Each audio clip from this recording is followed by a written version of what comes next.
Good morning again, internets. Okay, let's take a little dive in my mind here this morning. I was trained at the boundary of electronics and society, radar systems, measurement systems of all sorts. So I understand the fundamental principles of measurements and am a member of a very select crowd of professionals that were trained in what that means. And because of some of the uniqueness of my service, I was cross-trained in many disciplines of measurement. So my background is huge. I have a pile of thoughts that I can reach into and form questions from and build relationships with. So what you see and where you stop in your process might depend on your belief system, might depend on your educational level, might depend on how your mind processes information or how you were taught to process information. So apparently mine was different. I'm not special, but it put me in some very unique opportunities and I took advantage of them. So professionally, I was offered doors to open that most people never got down that hallway. And I took advantage of that. I was never overpaid. I was never that upset with my paycheck. I turned down raises to try to put money into my employees because I lived well. I kept my family well. So, electrons and orbitals. Pretty much everyone has an idea of what an electron is. It's the things that move through your wall that turns the lights on in your house. Those electrons have 120 volts nominal.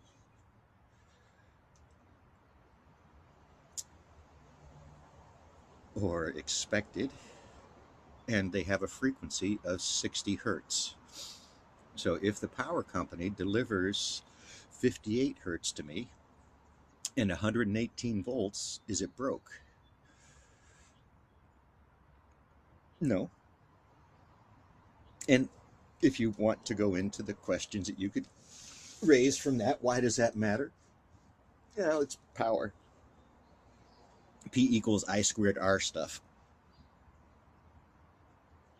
So there's just a hint at electrons. So electrons flow. They move through wire. As they move, they cause heat. The heat is given off as a photon of energy having to do with those electrons moving and the energy transfers when they move. So an electron moving creates a discrete particle of energy called a photon. That photon is defined by the electron and by the orbital of the electron, because there's a lot of electrons on those shells, right? So all of those things matter. How many orbitals you can get moving inside a wire to carry the current and overcome any resistance that happens. So yes, it gets equational very quickly when you go into these things. So I can describe electron flow with math, and then I can go use a meter that's all magic, right? That's all electronics. It's all analog and digital circuits that gives you a number. So we know how to measure electrons. I understand what many different type of power, energy, mass measurements you could do or use around that, depending on what you're talking about. If you're talking about powering your toaster, it's a P equals I squared R, E equals I times R equations. And you can begin solving those if you know what math. So those are just tools in my toolbox. It's not, you know, it was tools given to me that I understood and could apply, and I just kept on. I took the tools and ran. I should have taken the education maybe and ran, but here I am, trying to pass on a little bit of our history because I think some of it's missing.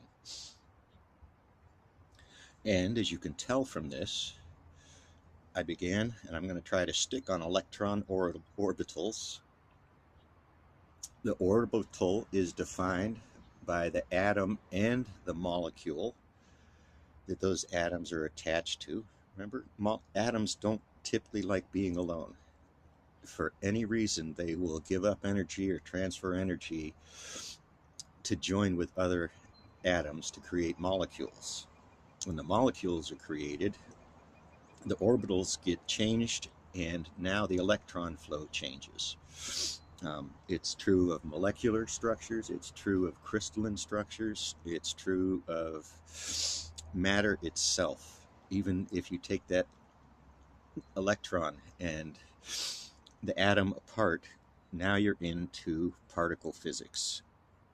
You're into theoretical physics and equations that we have just begun to mechanically verify that they're correct.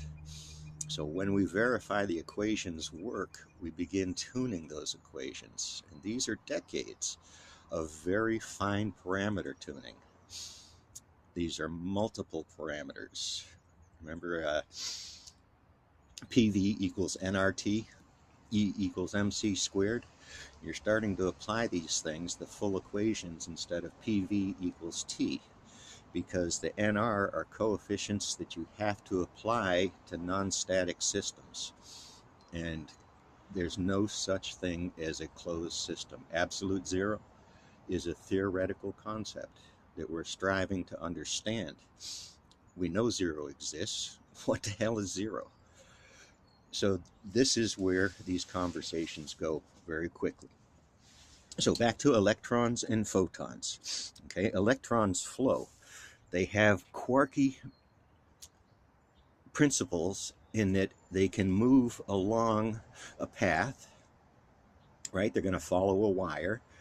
High frequency is going to follow on top of the wire, on top of the conductor. It rides on the surface of a conductor and not on actually inside the wire. It's a very unique phenomenon. So that's high frequency, that's radar frequencies, actually don't use wire. It's ionized energy at the boundary layers of the wire. So I'm talking about electrons now, and I just said a word, ionization. Okay, ionization, simply put, okay, the generic word really is super exciting something. Okay, it's ionizing, right? It's exciting. It's a thunder strike. It's that makes ozone, by the way. Thunder, lightning makes ozone. Cool stuff. So we've got electrons flowing all over the place. It is just part of the flow of life, the cycles of life, and the billions of years that it took us to get here. It flows. It all works when the puzzle pieces, when you have a few more of the pieces. So avoid the used puzzles. All right, electrons and photons. So I said electrons travel, right? They've got passports. They don't need passports. They're in the ascension zone for atomic physics. So the electrons travel. Another thing that they do is disappear. Okay, this is the, what's the name for it? It'll come to me in a minute. But this is the spooky physics stuff, the spooky particle physics. When that electron, quote, disappears, it moved somewhere without time. So we're getting into instances where t equals 0. And since frequency equals 1 over time, the numerator is 0 in these equations. So you just broke math. But the quandary is, which 0 are we talking about? absolute or relative zero. And we struggle to understand zero. So, 0 to 10 is a scale.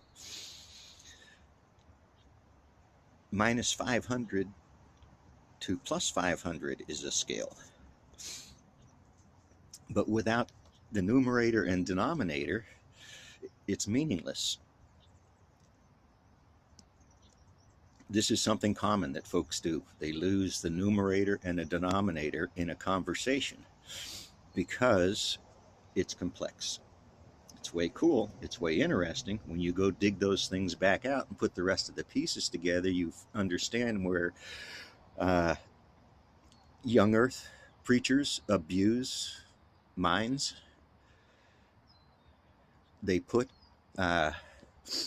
stoppers in the flows of life that you need to have, that you need to pass through to understand the next part of our life, even to what's after death. So it gets really weird. You can go into quantum woo very easily with this, and I do jokingly. I put it in there to draw out the mind, to help folks try to put the pieces together. This isn't for me. I'm kind of just sharing footsteps through 61-year career.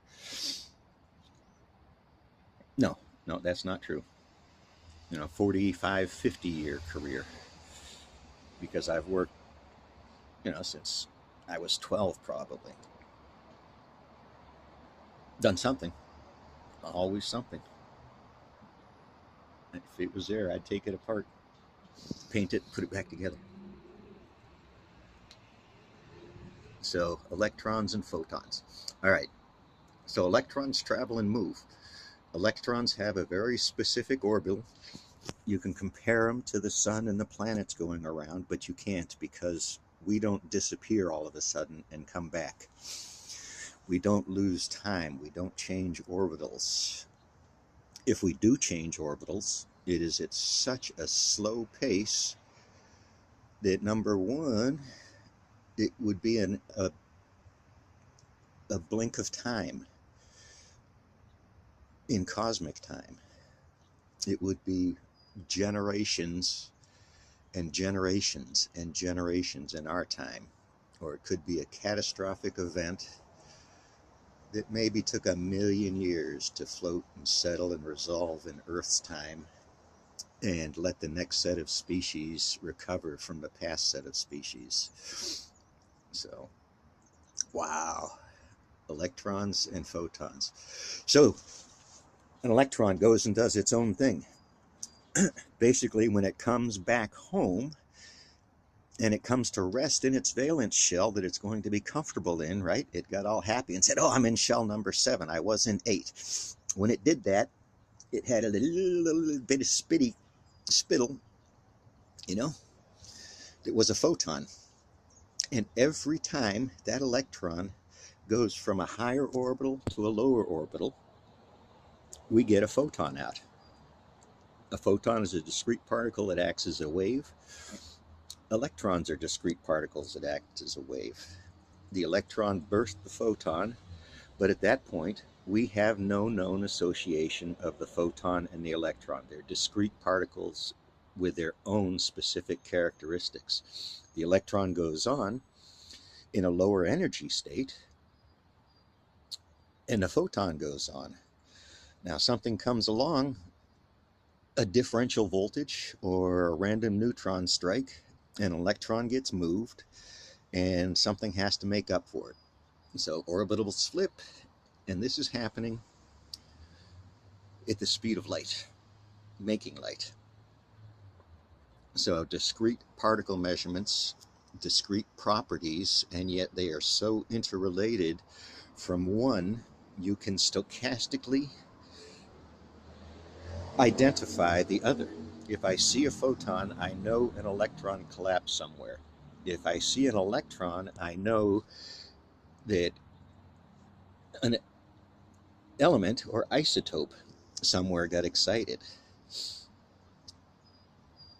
and orbitals shook. So you could put resonance and frequency in there and make woo out of it. and sell stuff, or you can talk about it like this and say, that doesn't make much sense. My teachers missed something, and it's on me. I may ask forgiveness for lack of knowledge at some point, but you're not the one I'm going to ask it of.